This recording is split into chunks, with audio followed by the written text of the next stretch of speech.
How to deposit money directly from bank account to Bybit. If you want to deposit money directly from bank account to Bybit, all you have to do is go ahead and first of all make sure to launch the Bybit application and also make sure that you're logged into your account. Now, since you want to make a bank transfer, which means you want to deposit the money from bank, go to the assets option from the bottom right of the screen here.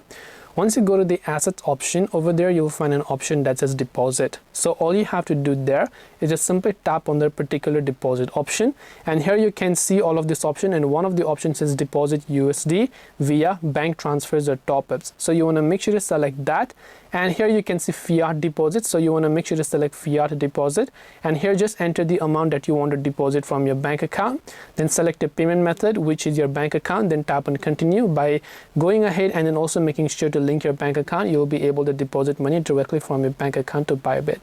Hope this video helped you. If you have got any questions, feel free to also leave them down in the comment section below. Thank you for watching till the very end of this tutorial, and as always, see you soon in our next video.